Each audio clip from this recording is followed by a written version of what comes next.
Baik, kerangka cerita telah saya kunci. Nama telah diubah. Alka, Maya, dan Roni. Saya akan memulai sebagai narator profesional untuk Ken Arok Productions. Opening narasi. Seorang karyawan magang yang datang dari desa, dipandang sebelah mata dan dihina di depan umum oleh seorang CEO cantik yang sombong. Namun, sebuah tantangan mustahil bernilai 1 miliar rupiah, justru berbalik menjadi bumerang yang menghancurkan harga diri sang CEO. Apa yang sebenarnya dilakukan oleh anak magang itu? Kisah ini akan menguras emosi Anda. Selamat datang di Ken Arok Productions. Jangan lupa untuk menekan tombol subscribe, like, dan berikan komen Anda di bawah. Bagi yang sudah subscribe, kami doakan semoga hidup Anda selalu dilimpahi rezeki yang berkah, kesehatan yang paripurna, dan kebahagiaan yang tiada henti. Amin ya Rabbal Alamin. Coba tulis Anda sedang menonton dari daerah mana saja. Insya Allah, doa baik kita semua bisa terkabul atas kehendak Tuhan Yang Maha Kuasa. Mari kita mulai ceritanya. Langit Jakarta pagi itu menyambut dengan udara yang terasa berat, bercampur dengan deru ribuan kendaraan yang tak pernah tidur. Di tengah hutan beton yang menjulang angkuh, seorang pemuda bernama Alka melangkah ragu. Kakinya yang biasa menginjak tanah subur di desanya di Jawa, kini terasa kikuk di atas trotoar mahal kawasan bisnis utama ibu kota. Ini adalah hari pertamanya. Hari di mana mimpinya untuk bekerja di Jakarta akhirnya terwujud. Meskipun statusnya hanya sebagai seorang karyawan magang. PT Cakrawala Lintas. Nama itu terpampang gagah di lobi utama sebuah gedung pencakar langit yang seolah menembus awan. Ini adalah perusahaan teknologi raksasa yang menjadi dambaan setiap lulusan terbaik di negeri ini. Alka memegang erat tali tas ranselnya yang sedikit usang. Ia berhasil mendapatkan posisi magang langka ini setelah mengalahkan ratusan pelamar lain. Modalnya bukan koneksi atau harta, melainkan kemampuan otodidak yang ia pelajari dari buku-buku bekas peninggalan almarhum ayahnya. Namun, begitu ia melangkah masuk ke dalam lobi yang dingin dan mewah, seluruh kepercayaan dirinya seakan menguap tersedot pendingin udara. Lift kaca tanpa suara membawanya naik ke lantai 35. Di dalam kotak transparan itu, ia berdiri di sudut, merasa kerdil. Di sekelilingnya berdiri para karyawan lain yang berpenampilan necis. Pria-pria dengan setelan jas mahal dan jam tangan berkilau, serta wanita-wanita dengan riasan sempurna dan aroma parfum yang harganya mungkin setara dengan biaya hidupnya selama 6 bulan di desa. Mereka berbicara cepat, menggunakan istilah-istilah yang separuhnya tidak ia mengerti, tentang rapat dewan, tentang saham yang naik, tentang rencana liburan ke luar negeri. Alka hanya bisa menunduk, kemeja batik sederhana yang ia kenakan terasa salah tempat. Begitu pintu lift terbuka, ia disambut oleh ruang kerja terbuka yang sangat modern dan amat luas. Segalanya tampak canggih, segalanya tampak mahal. Meja-meja kerja berjejer rapi dengan komputer-komputer layar lengkung terbaru. Dinding kaca raksasa menampilkan pemandangan kota Jakarta dari ketinggian, membuatnya pusing. Alka berjalan pelan di atas lantai marmer yang mengkilap, merasa setiap langkahnya diawasi, meskipun tidak ada yang benar-benar peduli padanya. Beberapa karyawan meliriknya sekilas, tatapan mereka dingin dan cepat, seolah sedang menilai harganya dari ujung sepatu hingga ujung rambut. Alka sadar, di tempat seperti ini, penampilan adalah segalanya. Dan penampilannya saat ini, yang hanya bermodal kesederhanaan, seolah berteriak bahwa ia bukan bagian dari mereka. Alka tidak tahu bahwa di balik kemewahan dan sikap dingin ini, sebuah ujian besar telah menantinya hari itu juga. Setelah melalui proses administrasi singkat yang terasa kaku, Alka diarahkan menuju divisi teknologi informasi. Letaknya sedikit tersembunyi di balik pintu kaca tebal di salah satu sudut lantai yang luas itu. Berbeda dengan area depan yang terang benderang dan penuh dekorasi mewah, area itu terasa lebih dingin, lebih fungsional, dan didominasi oleh suara dengungan pelan dari rak-rak server yang berjejer rapi di ruang kaca terpisah. Seorang pria dengan kemeja lengan gulung yang tampak sedikit ketat di perutnya yang buncit, menghampiri Alka. Wajahnya tampak masam, seolah kedatangan Alka adalah sebuah gangguan di pagi harinya yang sibuk. "Kamu Alka?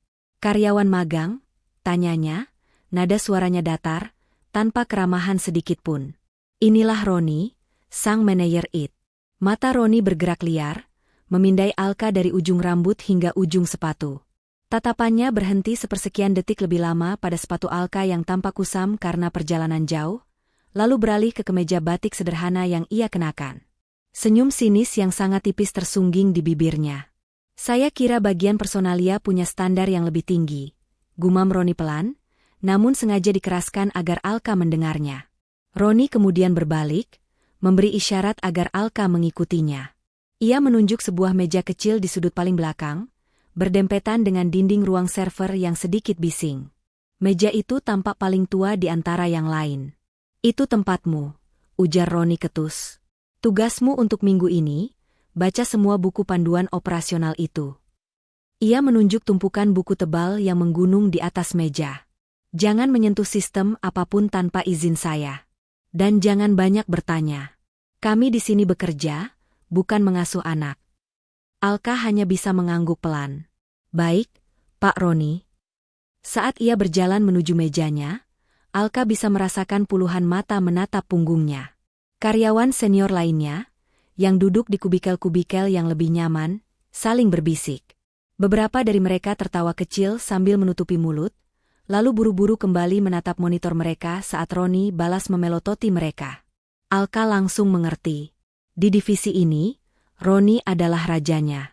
Dan sikap Roni yang meremehkan tadi adalah lampu hijau bagi karyawan lain untuk melakukan hal yang sama. Alka duduk di kursinya yang sedikit bergoyang, menelan ludah. Perasaan terasing yang ia rasakan di lobi tadi, kini berubah menjadi tembok tebal yang mengurungnya. Dia sendirian di sarang yang tidak ramah ini. Alka baru saja membuka halaman pertama dari buku panduan operasional yang tebalnya seperti kamus. Teks-teks teknis yang kaku memenuhi halaman itu. Ia mencoba fokus, mencoba mengabaikan tatapan merendahkan dan bisik-bisik yang sesekali masih terdengar dari bilik-bilik di seberangnya. Di sekitarnya, ritme kerja divisi IT berjalan seperti biasa. Hanya ada suara ketukan papan ketik yang cepat dan teratur, diselingi oleh dengung rendah mesin-mesin pendingin di ruang server. Tepat 2 jam setelah ia duduk di kursinya yang reot, kedamaian palsu itu hancur berkeping-keping. Sebuah suara melengking tinggi tiba-tiba memecah keheningan. Bukan suara alarm kebakaran, melainkan sirene digital yang jauh lebih menusuk telinga, suara yang menandakan satu hal yang paling ditakuti di perusahaan teknologi, kegagalan sistem inti. Lampu-lampu penanda status di dinding, yang tadinya berwarna hijau menenangkan, serentak berubah menjadi merah padam dan berkedip-kedip panik. Di monitor besar yang tergantung di tengah ruangan, yang menampilkan status jaringan perusahaan secara langsung, semua grafik yang tadinya stabil langsung anjlok ke angka 0. Keterangan, lumpum total, muncul dalam huruf merah menyala. Seluruh karyawan IT terlonjak kaget. Suara ketukan papan ketik berhenti serentak. Apa yang terjadi? Teriak seseorang. Sistem utama. Sistem legacy kita mati. Sahut yang lain dengan suara bergetar. Roni, sang manajer, tersembul dari ruangannya dengan wajah pucat pasi. Ia berlari ke konsol utama, tangannya gemetar saat mencoba mengetikkan perintah. Tapi layar hanya menampilkan kode galat yang sama berulang-ulang. Ini bukan sekadar gangguan kecil. Sistem yang mati adalah jantung perusahaan. Itu adalah server legacy, sistem warisan tua yang menyimpan seluruh data klien paling penting, data transaksi miliaran rupiah, dan cetak biru operasional perusahaan selama 20 tahun terakhir. Sistem ini kuno, rumit, dan hampir tidak tersentuh. Namun ia menopang seluruh operasional PT Cakrawala lintas. Kepanikan menyebar seperti api. Telepon di meja Roni berdering tanpa henti. Karyawan dari divisi lain mulai berteriak-teriak di luar pintu kaca, melaporkan bahwa pekerjaan mereka terhenti total. Dalam hitungan detik, seluruh gedung pencakar langit itu lumpuh. Seluruh operasional di ibu kota, yang bergantung pada data dari server itu, kini buta dan tuli. Alka, dari mejanya di sudut, hanya bisa menatap pemandangan kacau itu. Ia melihat ketakutan di wajah orang-orang yang tadi pagi menertawakannya. Bencana besar baru saja dimulai. Kekacauan di ruang IT dengan cepat menarik perhatian dari puncak tertinggi perusahaan. Pintu kaca divisi IT didorong terbuka dengan begitu keras, nyaris membentur dinding. Suara langkah sepatu hak tinggi yang tajam dan berwibawa terdengar membelah keributan. Semua mata, termasuk Alka, menoleh ke sumber suara. Di ambang pintu, Berdiri seorang wanita yang kecantikannya seolah membekukan ruangan. Itulah Maya, sang CEO muda PT Cakrawala Lintas. Maya seharusnya menjadi sampul majalah bisnis. Wajahnya sempurna, rambutnya tertata rapi, dan setelan kerjanya yang mahal membungkus tubuhnya dengan pas. Namun, pagi itu, wajah cantiknya memerah karena amarah. Matanya yang tajam menatap liar ke sekeliling ruangan, seolah mencari target untuk dilampiaskan. Seluruh karyawan senior yang tadinya panik, kini berdiri kaku di tempat mereka, menunduk ketakutan. Udara di ruangan itu terasa semakin berat, tertekan oleh aura kemarahan sang pemimpin. Roni. Suara Maya terdengar dingin namun menusuk. Apa yang terjadi? Kenapa seluruh sistem kita mati? Roni, yang tadinya sibuk menekan tombol-tombol di konsol utama tanpa hasil, kini berbalik dengan wajah pucat seperti mayat. Keringat dingin membasahi pelipisnya. Saya tidak tahu, Bu Maya. Tiba-tiba saja sistemnya down. Ini sistem legacy sangat tua, kami sedang. Saya tidak butuh alasanmu. Potong Maya, suaranya naik 1 oktav. Ia melangkah lebih jauh ke dalam ruangan, tatapannya menyapu setiap karyawan yang gemetar. Kalian tahu berapa kerugian kita setiap menitnya? Seluruh transaksi di Jakarta berhenti. Klien-klien besar kita menelepon tanpa henti. Ini bukan perusahaan main-main. Ini PT Cakrawala Lintas. Teriakannya menggema di ruangan yang tiba-tiba menjadi sunyi senyap. Maya menunjuk ke arah Roni dan timnya. Saya membayar kalian semua, para ahli terbaik di kota ini, bukan untuk berdiri diam seperti orang bodoh saat krisis terjadi. Perbaiki sekarang. Roni kembali ke komputernya, tangannya gemetar hebat. Ia mencoba lagi, mengetikkan baris perintah, namun yang muncul tetap sama, akses ditolak, kegagalan sistem inti. Di sebelahnya, para teknisi senior lain juga panik. Mereka mencoba menyalakan ulang server pendukung, memeriksa kabel, namun tidak ada yang berhasil. Sistem itu terlalu kuno, arsitekturnya terlalu rumit.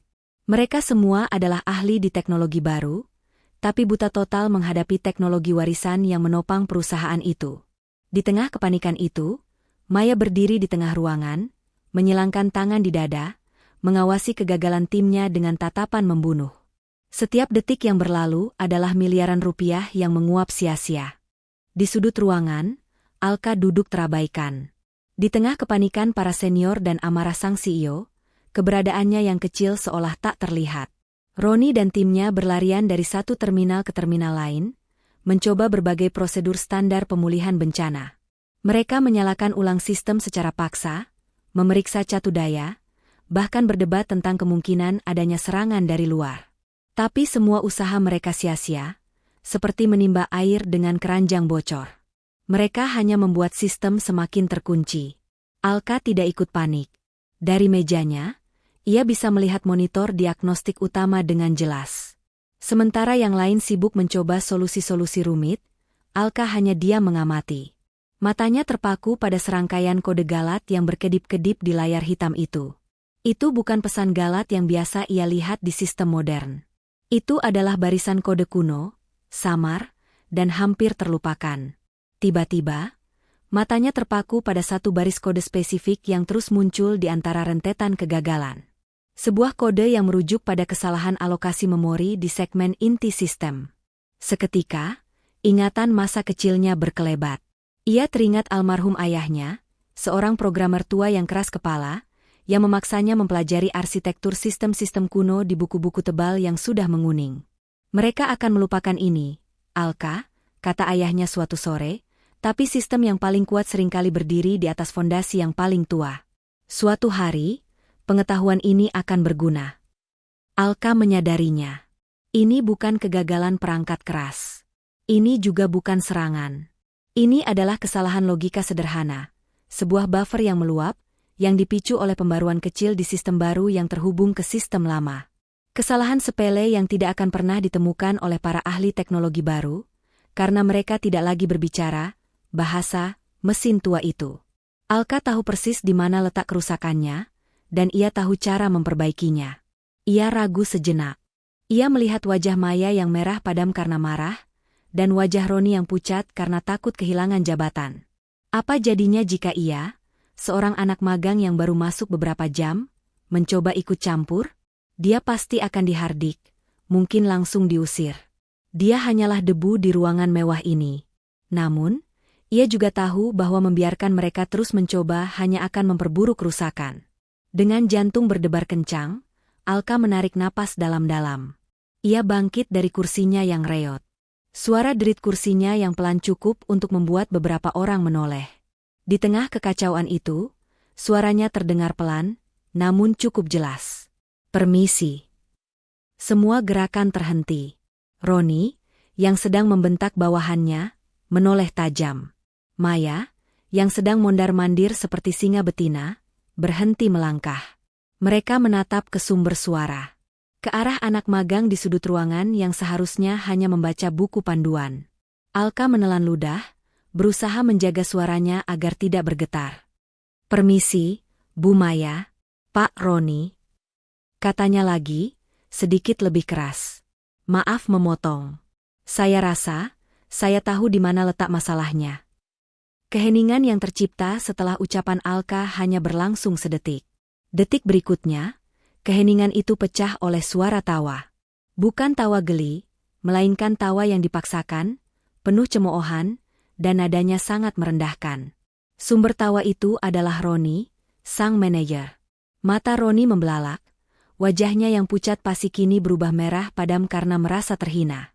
Dia sedang gagal total di depan CEO, dan sekarang, seorang anak magang yang baru datang pagi tadi, berani-beraninya membuka mulut seolah tahu segalanya.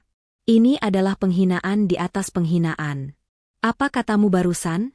Desis Roni, nadanya berbahaya. Ia berjalan mendekati Alka, menatapnya dari atas ke bawah. Kamu tahu masalahnya. Tawanya meledak lagi, lebih keras. Diam kamu, anak magang. Bentaknya, suaranya menggema di ruangan yang tegang itu. Kamu itu baru menginjak lantai ini beberapa jam. Tugasmu itu membaca buku panduan, bukan ikut campur urusan para ahli. Tahu apa kamu soal sistem ini? Sistem inti yang sudah berjalan puluhan tahun sebelum kamu mungkin lahir. Tawa sinis Roni seolah menjadi aba-aba. Karyawan senior lainnya, yang sedari tadi tegang melihat kegagalan mereka sendiri, kini menemukan target empuk untuk melampiaskan frustrasi. Mereka ikut tertawa. Anak desa baru datang sudah mau jadi pahlawan. Terdengar bisikan keras dari seorang teknisi. Dia pikir ini server warnet di kampungnya, timpal yang lain, disambut kekahan dari rekan-rekan di sebelahnya. Mungkin dia salah baca buku panduan, cibir seorang wanita, paling-paling dia cuma tahu cara menyalakan ulang komputer. Roni merasa mendapat dukungan. Ia semakin menjadi-jadi. Ia menunjuk Alka dengan jari telunjuknya, tepat di depan wajah pemuda itu. Dengar sini, nak. Kami ini tim ahli, dibayar puluhan juta sebulan oleh perusahaan ini. Kami saja pusing 7 keliling. Lalu kamu, yang bahkan statusnya belum jelas di sini, berani bilang kamu tahu solusinya. Alka terdiam. Wajahnya memanas menahan malu. Hinaan yang dilontarkan di depan semua orang, di depan sang CEO, terasa seperti ribuan jarum yang menusuk harga dirinya. Ia ingin menjelaskan bahwa ia mengenali kode galat itu, bahwa ini masalah logika sederhana. Tapi mulutnya terkunci. Roni tidak memberinya jeda sedikit pun untuk berbicara. Sudah. Kembali ke mejamu, hardik Roni. Jangan buang-buang waktu kami dengan omong kosongmu. Pergi dan baca bukumu. Biarkan orang dewasa yang bekerja. Alka hanya bisa mengepalkan tangannya di sisi tubuh, menahan gejolak di dadanya. Ia dipermalukan di depan umum, ditertawakan oleh satu ruangan, dan kini diperintahkan kembali ke sudut seperti anak kecil yang berbuat salah. Di tengah ruangan, Maya sang CEO hanya diam mengamati. Matanya yang dingin menatap Alka, lalu beralih ke Roni, seolah sedang menonton sebuah drama komedi yang tragis. Maya sang CEO telah mengamati seluruh adegan penghinaan itu dalam diam. Wajahnya semakin mengeras. Bukan karena ia membela Alka, tapi karena ia muak melihat drama di tengah krisis. Roni dan timnya jelas-jelas gagal. Mereka hanya bisa menyalahkan sistem, berdebat kusir, dan kini, menghabiskan waktu berharga untuk menindas seorang anak magang. Kepanikan dan ketidakbecusan mereka sudah di luar batas toleransi. Setiap detik kerugian perusahaan terus membengkak. Kesabarannya habis. Cukup. Suara Maya tidak sekeras teriakan Roni, namun tajam dan berwibawa, memotong tawa cemoohan yang masih tersisa. Seketika, ruangan kembali hening. Mata semua orang kini beralih padanya. Roni, yang baru saja merasa menang, langsung menelan ludahnya. Maya berjalan perlahan, suara sepatu hak tingginya menggema di lantai marmer. Ia berhenti, bukan di depan Roni, tapi tepat di depan Alka yang masih menahan malu. Ia menatap pemuda itu lekat-lekat. Matanya yang dingin seolah menelanjangi jiwa Alka. "Kamu," kata Maya, suaranya pelan namun penuh tekanan. "Anak magang. Kamu bilang kamu tahu masalahnya." Alka mendongak, terkejut karena tiba-tiba menjadi pusat perhatian sang CEO. Ia hanya bisa mengangguk kaku. Saya yakin saya melihat polanya, Bu." Maya tersenyum. Tapi itu bukan senyum ramah. Itu adalah senyum paling sinis, paling merendahkan yang pernah Alka lihat seumur hidupnya. Senyum seseorang yang sudah lelah dengan kebodohan, dan sekarang ingin bermain-main dengan mangsanya.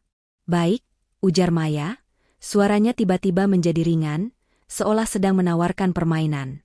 Ia berbalik menghadap Roni dan seluruh timnya yang kebingungan.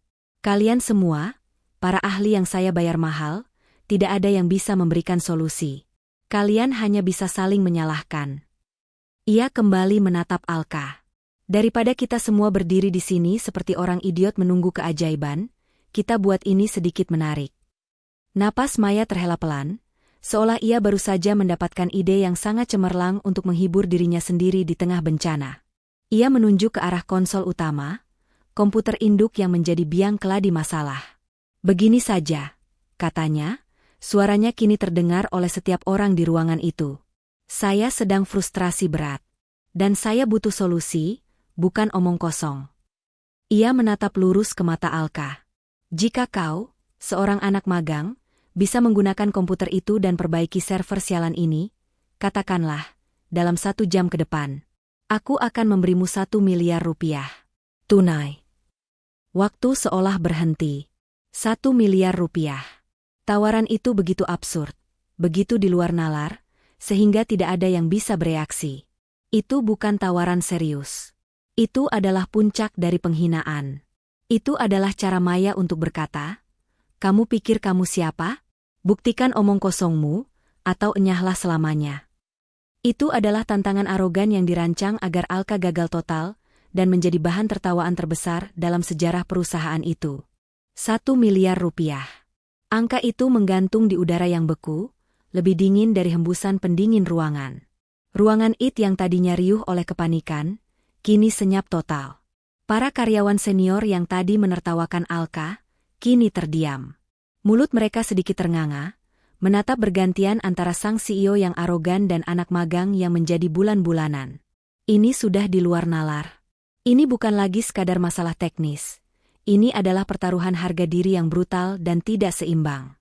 Di antara keheningan itu, hanya ada satu orang yang terlihat menikmati pertunjukan. Roni. Wajahnya yang tadi tegang kini dihiasi senyuman mengejek yang lebar. Ia bersandar di salah satu meja, menyilangkan lengannya. Ia hampir tidak bisa menahan tawa. Habislah anak ini. Ia akan gagal dengan cara paling spektakuler, dan Roni akan terbebas dari kesalahannya.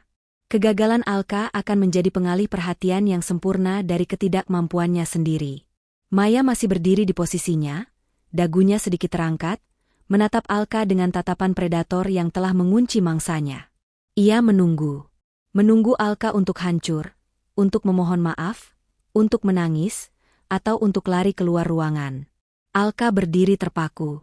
Wajahnya masih memerah menahan hinaan yang bertubi-tubi. Tawaran 1 miliar itu adalah tamparan paling keras. Maya tidak sedang memberinya kesempatan. Wanita itu sedang meludahi wajahnya di depan semua orang. 1 jam.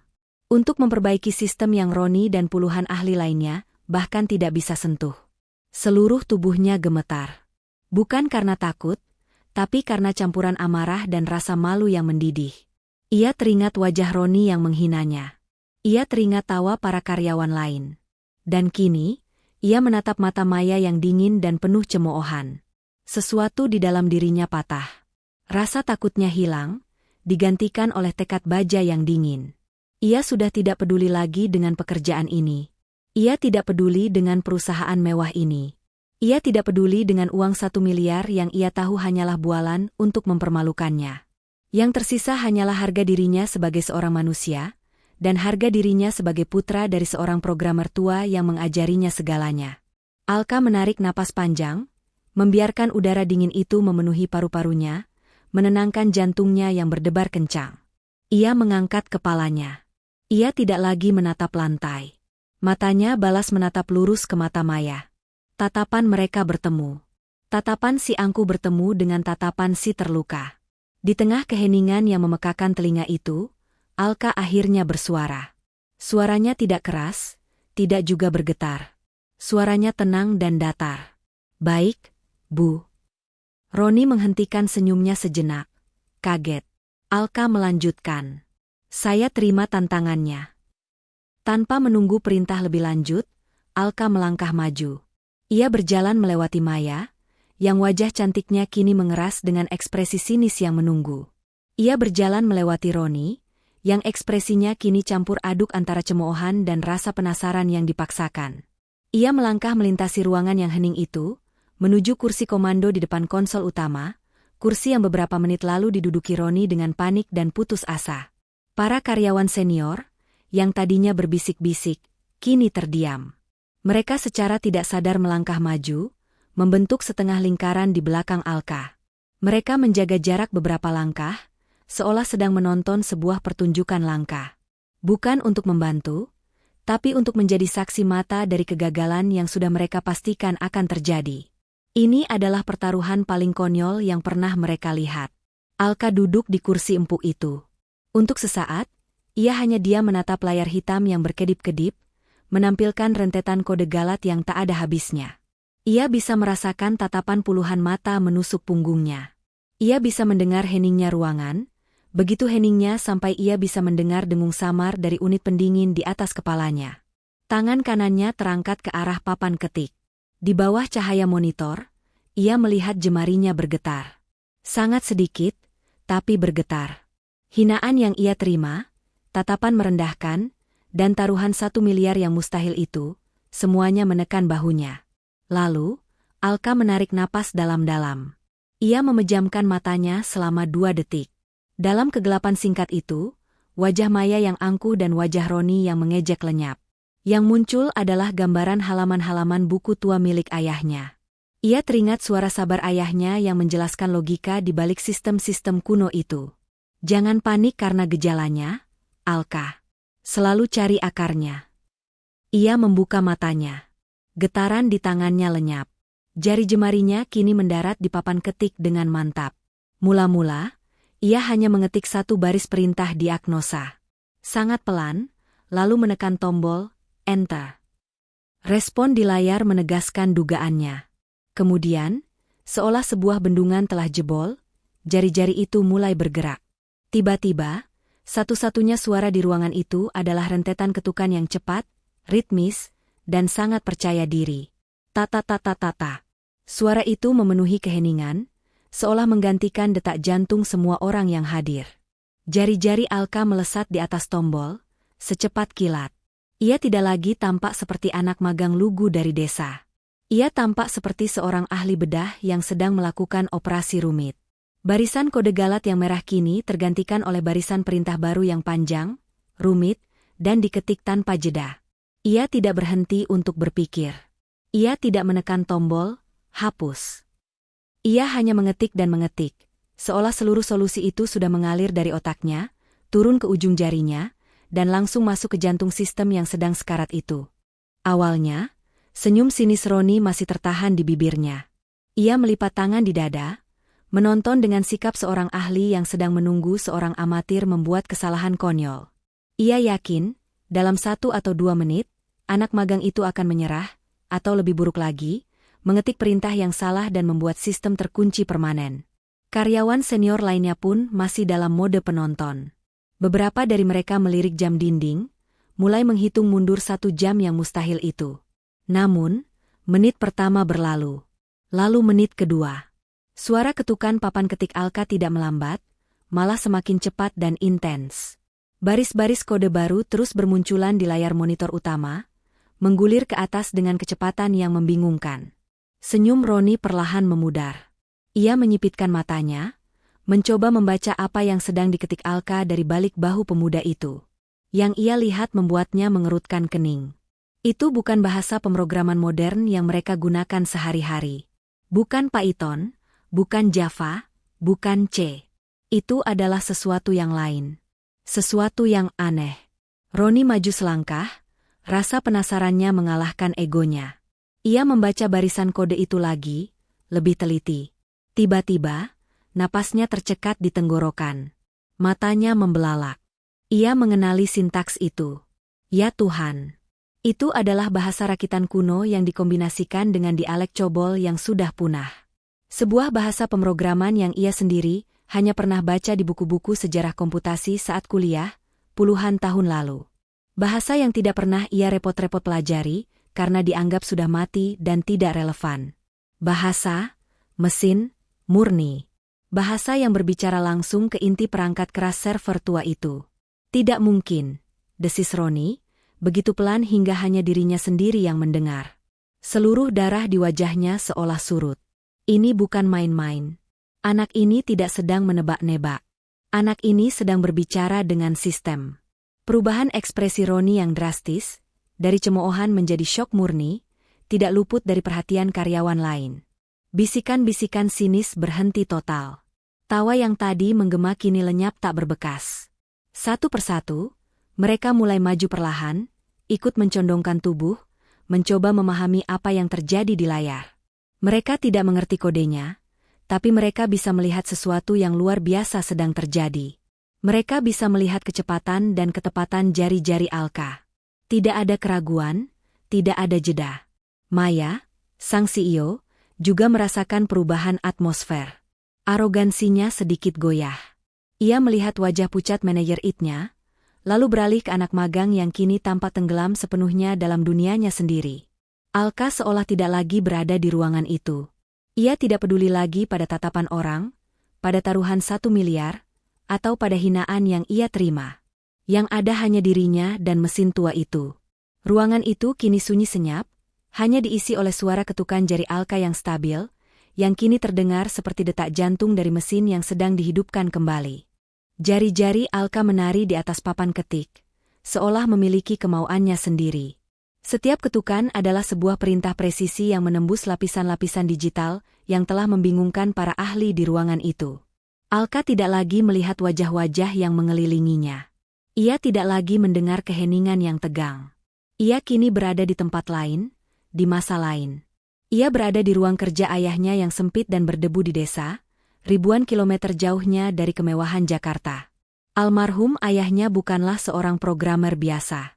Ia adalah seorang puritan, seorang idealis dari generasi lampau yang memandang teknologi modern dengan sedikit cemoohan. Mereka membangun istana di atas pasir. Alka, ayahnya sering berkata, menunjuk ke buku-buku tebal tentang arsitektur sistem lawas. Mereka membuat aplikasi cantik yang rapuh. Mereka lupa pada fondasinya.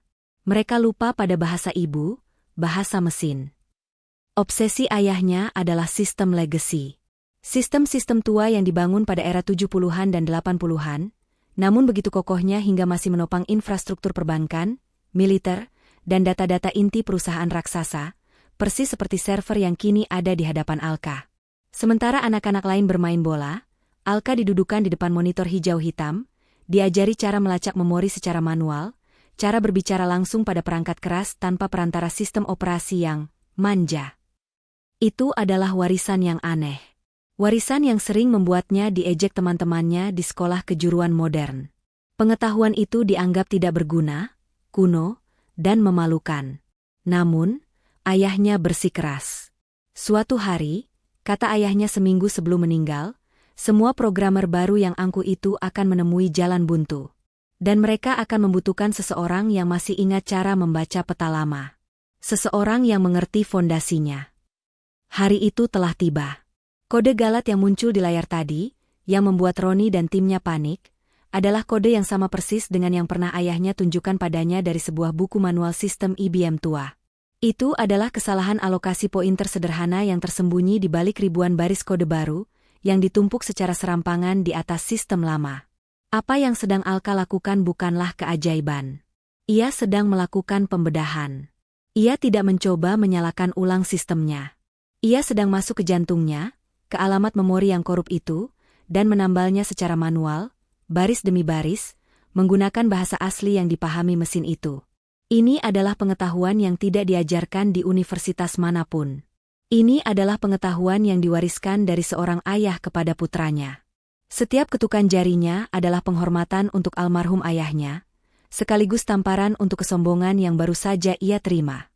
Waktu di jam dinding digital besar di ruangan itu terus berjalan tanpa ampun. 30 menit telah berlalu sejak Maya melontarkan tantangan arogannya. Lalu 40 menit. 50 menit. Ketegangan di ruangan itu begitu pekat, hingga terasa sulit untuk bernapas. Tidak ada yang berani bergerak. Tidak ada yang berani bersuara. Semua mata terpaku pada dua hal, layar monitor utama dan punggung anak magang yang masih duduk tegak di kursinya. Roni sudah tidak lagi bersandar. Ia berdiri kaku di dekat Alka, wajahnya pucat pasi, matanya membelalak tak percaya. Setiap baris kode yang diketik Alka adalah tamparan bagi pengalaman dan jabatannya. Keringat dingin kini membasahi kemeja mahalnya, bukan lagi karena takut pada CEO, tapi karena malu yang luar biasa. Ia sedang menyaksikan seorang anak kemarin sore, dengan pengetahuan kuno yang ia anggap sampah, membongkar masalah yang tidak bisa ia sentuh. Di sisi lain ruangan, Maya masih berdiri dengan tangan bersilang. Namun, ketenangannya yang angkuh kini telah retak. Rahangnya mengeras. Ia tidak lagi menatap Alka dengan cemoohan, melainkan dengan intensitas yang tajam. Ada campuran antara rasa tidak percaya, keterkejutan, dan sesuatu yang hampir mirip ketakutan. Ketakutan bahwa ia telah salah menilai. Ketakutan bahwa gertakannya yang bernilai 1 miliar itu akan berbalik menghantam wajahnya sendiri. 55 menit. Jari-jari Alka yang tadinya bergerak secepat badai, kini mulai melambat. Ia mengetik beberapa perintah akhir dengan hati-hati. Ia sedang membangun kembali indeks data yang rusak, lalu memverifikasi integritas sistem. Setiap perintah yang ia masukkan kini dijawab dengan respon, "Oke," berwarna hijau oleh sistem. 58 menit. Alka mengetik satu baris perintah terakhir. Perintah untuk membangunkan kembali seluruh jaringan yang terhubung ke server inti itu. Ia menarik napas sejenak, lalu tangannya terangkat dan menekan tombol, Enter, dengan mantap. Hening. Selama 3 detik yang terasa seperti selamanya, tidak ada yang terjadi. Layar monitor membeku. Roni menahan napas. Seseorang di belakang terkesiap pelan, mengira semuanya gagal. Lalu, lampu-lampu indikator status di dinding, yang tadinya berkedip merah panik, tiba-tiba berubah menjadi kuning stabil. Lalu, satu persatu, dalam suksesi yang cepat, semuanya berubah menjadi hijau terang. Dengungan panik dari sirene digital mati seketika, digantikan oleh dengungan rendah dan sehat dari server yang telah pulih. Di layar monitor utama, rentetan kode galat lenyap, digantikan oleh pesan sederhana, sistem stabil. Seluruh jaringan kembali daring. Suara dengungan server yang kembali normal terdengar lebih keras dari ledakan di ruangan yang sunyi senyap itu. Seperti seseorang yang baru saja menarik napas panjang setelah hampir tenggelam, sistem-sistem di seluruh ruangan itu hidup kembali. Monitor-monitor di meja karyawan senior yang tadinya mati, kini serentak menyala, menampilkan kembali data-data pekerjaan mereka yang tadi hilang. Grafik di layar dinding yang tadinya anjlok ke nol, kini melonjak naik, menunjukkan aktivitas jaringan telah pulih 100%. Di sudut lain ruangan, telepon-telepon di meja yang tadinya berdering histeris karena keluhan, kini mulai berdering lagi. Tapi kali ini, nadanya berbeda. Roni, dengan tangan gemetar, mengangkat salah satu telepon. Itu dari divisi keuangan. "Pak, sistemnya kembali. Datanya utuh semua. Apa yang terjadi?" Satu persatu, laporan serupa masuk. Divisi operasional, daring. Divisi logistik, daring. Layanan pelanggan, daring. Semuanya kembali normal, seolah tidak pernah terjadi apa-apa. Bencana bernilai triliunan rupiah itu telah dihindari, dibatalkan dalam waktu kurang dari 1 jam. Dan di pusat dari semua itu, Alka masih duduk di kursinya. Jari-jarinya tidak lagi mengetik. Ia hanya menatap layar yang kini menampilkan status, stabil, berwarna hijau. Bahunya yang tadinya tegang, kini perlahan turun. Beban berat, beban hinaan, beban keraguan, dan beban teknis yang luar biasa, telah terangkat.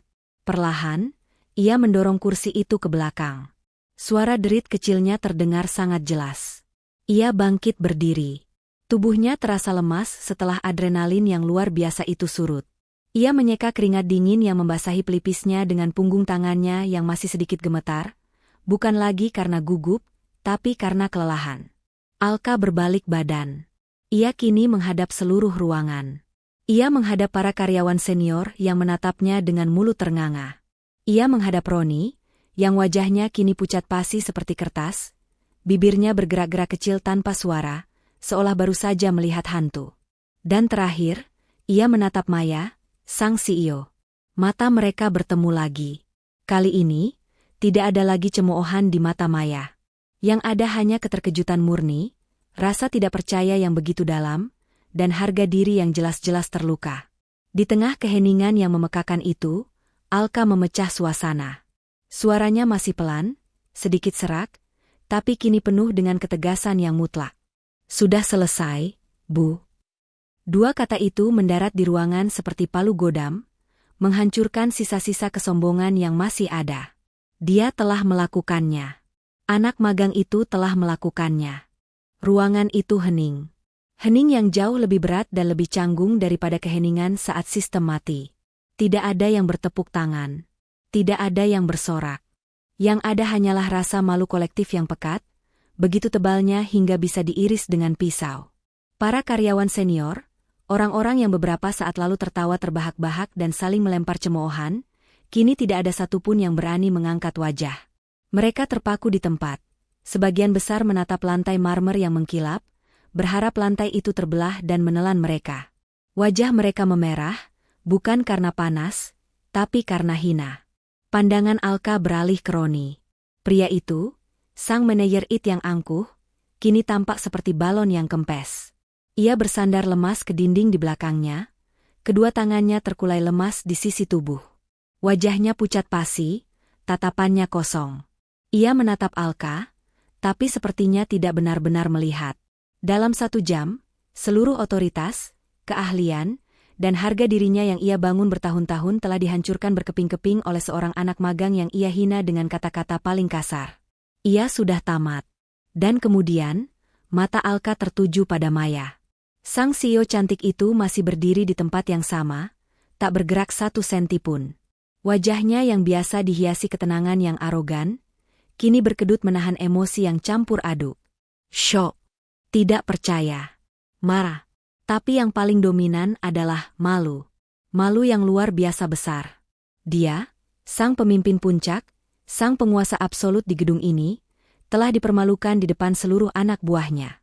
Gertakannya yang bernilai 1 miliar, yang ia lontarkan sebagai lelucon paling sinis, kini telah menjadi kenyataan yang menunggunya. Tantangan mustahil itu telah dipenuhi. Mata Maya menatap Alka. Ada kilat kemarahan di sana, kemarahan seseorang yang harga dirinya terkoyak di depan umum. Tapi kemarahan itu tertahan, tenggelam oleh kenyataan bahwa anak magang yang ia remehkan baru saja menyelamatkan perusahaannya dari kerugian triliunan rupiah. Harga dirinya hancur lebur, diinjak-injak oleh kesederhanaan dan kejeniusan pemuda yang datang dari desa itu. Ruangan itu kini menjadi panggung pengadilan dadakan, dan Maya adalah terdakwanya. Dengan tangan yang gemetar, getaran yang kini tidak bisa lagi ia sembunyikan, Maya sang CEO merogoh ponselnya dari saku blazer mahalnya.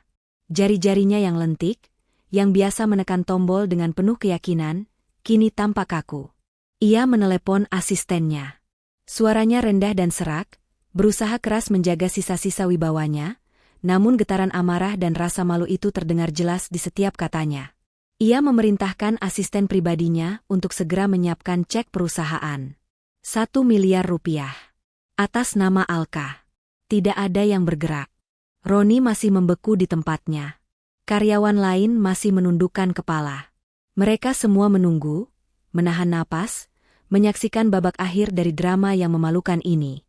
Beberapa menit kemudian, seorang asisten masuk dengan tergesa-gesa, wajahnya penuh kebingungan, membawa sebuah map kulit dan buku cek. Transaksi itu dilakukan dalam keheningan yang menyakitkan. Maya menandatangani cek itu dengan satu goresan kasar. Sang asisten berjalan ragu ke arah Alka, menyerahkan map itu seolah sedang menyerahkan benda berbahaya. Alka menerimanya dengan tenang. Ia bahkan tidak membuka map itu untuk melihat nominalnya. Ia hanya memegangnya di tangan. Kemudian, ia menatap Roni. Tatapan yang datar, tanpa kemarahan, tapi lebih menusuk daripada pisau. Cukup untuk membuat Roni semakin menundukkan kepalanya, tidak sanggup balas menatap. Lalu, Alka mengalihkan pandangannya untuk terakhir kali ke Maya. Mata sang CEO masih berkilat marah, terhina, dan bingung. Harga dirinya sebagai pemimpin telah runtuh. Alka mengambil tas ranselnya yang usang dari meja kecil di sudut. Meja tempat ia dihina dan diperintahkan membaca buku panduan. Ia menyampirkan tas itu ke bahu kanannya. Map berisi cek 1 miliar rupiah itu, ia selipkan begitu saja ke dalam tas, di antara buku-buku bekasnya. Seolah benda itu tidak memiliki arti apa-apa. Terima kasih atas bonusnya, Bu. Suara Alka memecah keheningan untuk terakhir kalinya. Tenang, jelas, dan tegas. Tapi saya rasa, saya mengundurkan diri. Ia berhenti sejenak, membiarkan kata-katanya meresap. Saya tidak bisa bekerja di tempat yang tidak menghargai orang lain. Saya datang ke Jakarta untuk mencari ilmu, bukan untuk menjadi bahan tertawaan. Setelah mengucapkan kalimat itu, Alka berbalik. Ia tidak menunggu jawaban. Ia tidak perlu mendengar apa-apa lagi. Dengan langkah yang mantap, langkah yang jauh berbeda dari langkah ragunya saat pertama kali masuk pagi tadi, ia berjalan lurus menuju pintu keluar divisi IT. Setiap langkah kakinya menggema di lantai marmer, menjadi satu-satunya suara di ruangan itu. Pintu kaca itu berdesis pelan saat terbuka, lalu berdesis lagi saat tertutup di belakang punggungnya. Alka telah pergi. Ia meninggalkan ruangan yang penuh dengan para ahli teknologi bergaji puluhan juta. Ia meninggalkan Roni yang kini hancur karirnya.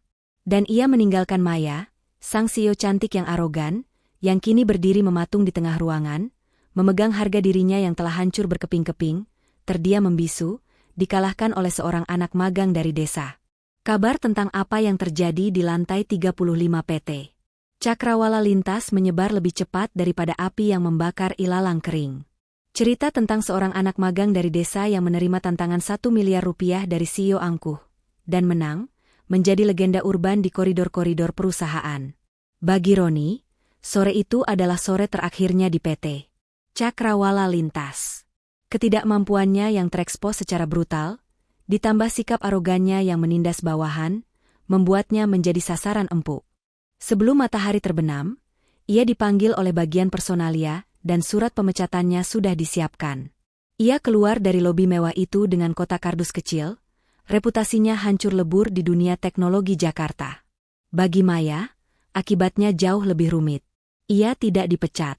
Namun, ia harus menghadapi rapat dewan direksi yang brutal seminggu kemudian. Cek 1 miliar rupiah yang ia keluarkan atas dasar emosi dan arogansi itu, menjadi skandal internal terbesar. Ia kehilangan kepercayaan dewan.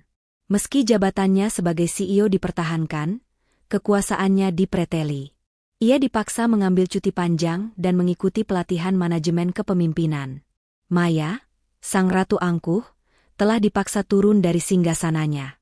Ia belajar dengan cara yang paling menyakitkan, bahwa kecerdasan tidak memandang penampilan, dan kesombongan adalah awal dari kehancuran. Dan Alka, ia tidak kembali ke desanya untuk hidup tenang. Dengan uang 1 miliar itu, ia tidak membeli mobil mewah atau rumah megah. Ia menggunakan uang itu sebagai modal untuk mewujudkan impian almarhum ayahnya. 2 tahun kemudian, di sebuah ruko sederhana namun berteknologi tinggi di Yogyakarta, berdirilah sebuah perusahaan konsultan keamanan siber bernama Nusantara Legacy. Perusahaan itu tidak terkenal di kalangan umum, namun menjadi bisikan penuh hormat di kalangan direktur IT perusahaan-perusahaan terbesar di negeri ini. Alka menjadi spesialis yang paling dicari untuk satu hal, memperbaiki dan mengamankan sistem legacy yang rapuh, sistem-sistem kuno yang menjadi jantung perusahaan besar. Ia merekrut talenta-talenta terbaik dari pelosok negeri, orang-orang jenius yang seringkali terabaikan oleh standar penampilan Jakarta. Suatu hari, sebuah surel masuk ke perusahaan Alka. Permintaan mendesak untuk konsultasi dari PT Cakrawala Lintas. Sistem legacy mereka kembali bermasalah. Alka hanya tersenyum tipis. Ia tidak pergi sendiri. Ia mengirim teknisi junior terbaiknya, seorang gadis muda cerdas dari sebuah desa di Sulawesi. Dan di dalam pesannya, ia hanya menulis, pastikan Anda diperlakukan dengan hormat. Alka telah membuktikan segalanya, bukan dengan kemarahan, tapi dengan karya.